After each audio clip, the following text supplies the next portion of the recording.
Hey, welcome back. I was just talking to a friend about a knife he just got, and we were talking about the Lockbar on it.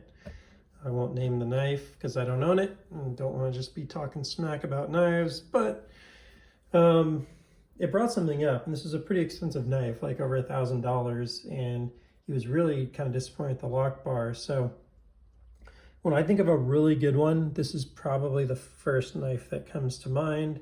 In particular, this particular knife that like we were talking about was a liner lock.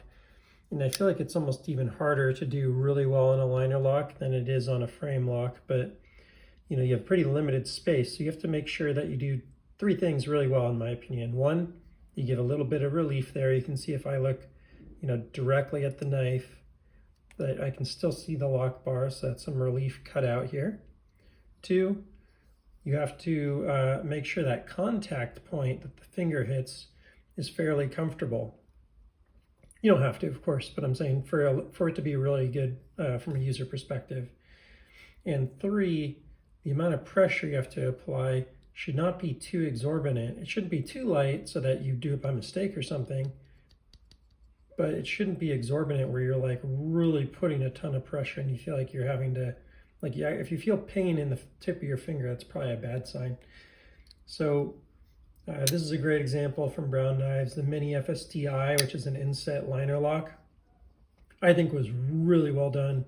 Probably one of my favorite liner locks that I've ever gotten to use. So that's an example on the first end of like what I prefer. I'll go into some frame lock versions that I think are really spectacular also, but the next to compare on the end that I don't love. Now I'm going to point out here, I have this bottom row of knives are all very good knives in my opinion, and they're in the collection for a reason. Some of them have little aspects about the locking, the lock bars that I don't like as much. So here's the first one. It is the Tactile Knife Company Rockwall. You can see if I look pretty directly at the knife, it's like a 1-to-1 cutout pretty much. The liner does stick out like a fraction from the edge. Sorry, let me get this all zoomed in here correctly, or focused rather. You can see it does have a fractional, very small amount that it sticks out. So you can kind of snag on it, but man, you have to kind of almost be a little lucky. It's so weird. All they really had to do was let it not carve out the liner there. For some reason, they cut out the lock bar just like the rest of the scale. And so that really caused that thing to be, you have to basically get on this little corner right here in order to use it.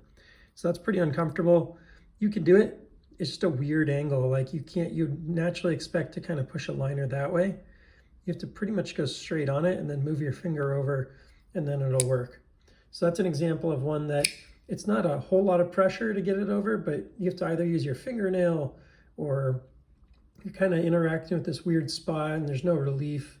Like technically there's relief here, but not really in the way that makes it super useful to get to. Definitely better than if that was not there, but not in the perfect way. Another a lot like that, maybe even worse, is the WE Knives Banter. The liner does stick up a little bit, again, above the scales, but there's no relief to get to it. And you end up doing that same kind of thing. Plus this one's pretty hard. Definitely uncomfortable to use this one. A lot of other great things about this knife for $100. This guy's $300. So unlike the knife in question, which was over $1,000, I'm pretty okay with that for that kind of grade of a knife. Now let's talk about a frame lock or a bolster lock. I think one of the best out there would be like the Brown Knives bolster lock on the Cortex and the LHC. So you kind of get the benefits of frame lock where it's very generous. You can see you've got a lot of relief here. Very easy to get to it. It's not a ton, but enough, right? You can see that that this side's out further than this side, and then the edge that you hit is really comfortable. Like you can't make that hurt if you want to. Push it over, it's very easy to get to, and just the overall action, superb. That's a really great example, I think, of how to make that work right. One that's sort of in between for me would be like the Oz Roosevelt. It doesn't have the relief that I would like, but the lock bar is easy to push and it's effective, and it the contact point is quite good. So although you don't get the relief, there's enough room between the scales that it's not that big a deal. It ends up working pretty well. An example of one that has pretty much everything right on a frame lock would be the Gareth Bull Sham. You get the relief, you can very easily see the lock bar there. You can see it's chamfered nicely, very easy to press it, and it just works.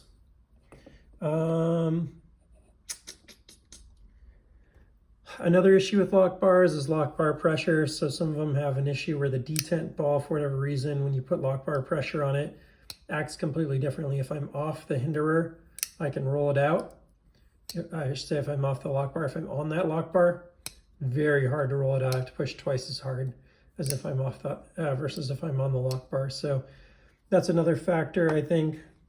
I can pick on Brown knives here for this old one. This was his first knife he ever made where he didn't really have a lot of relief. Kind of a skinny, awkward lock bar here on this parabolic. You have to push it really hard to actuate it. That was a pretty bad example from Brown Knives, but it's quite old, and that was his first model.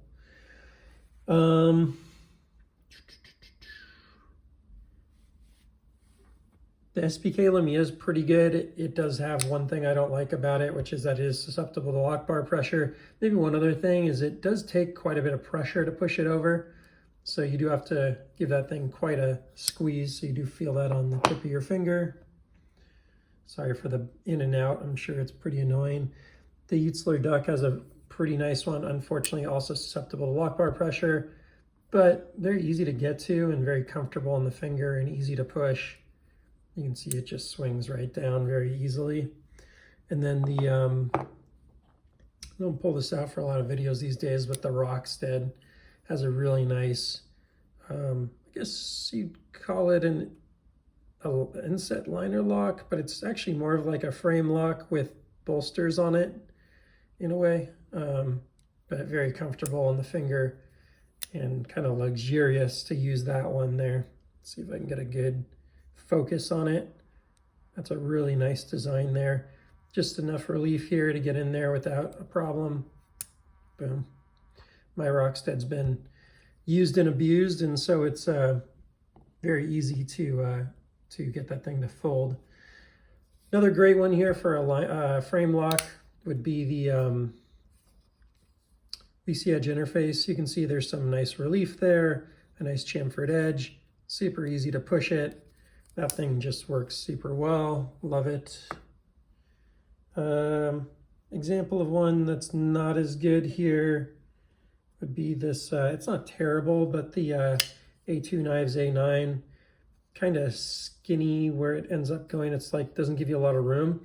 There is relief, so you can get to it pretty easily, but it's kind of skinny and just kind of cheapo feeling. And it's not my favorite, but it's not a terrible one either. So just some food for thought. So like the 4 elements are, is it susceptible to lock bar pressure? Is it thin? And or like, is it comfortable when your finger hits it? How much pressure do you have to put on the lock bar? And then how much relief is there to get to it? And I think with those 4 elements, those really dictate whether I personally feel like the lock bar is well designed or not. So food for thought. I'd love to hear your thoughts in the comments. Also, at the end of the day, I wouldn't say this is like the #1 feature of a knife, but you know, I'd say the lock bar is a top 5 to 10 thing about a knife, and doing it right makes a really big difference. I'd say the lock bar pressure thing, that's probably a bigger deal than any of the others for me personally. If the knife's susceptible to it or not is, you know, a really big characteristic. The Oz Roosevelt's an exceptional frame lock where you can put double finger pressure here and roll that out still. It is just not at all susceptible to lock bar pressure hardly. So love that about this knife. That's all for now. Thanks for tuning in. Please like, subscribe, and I'll see you on the next one. Take care.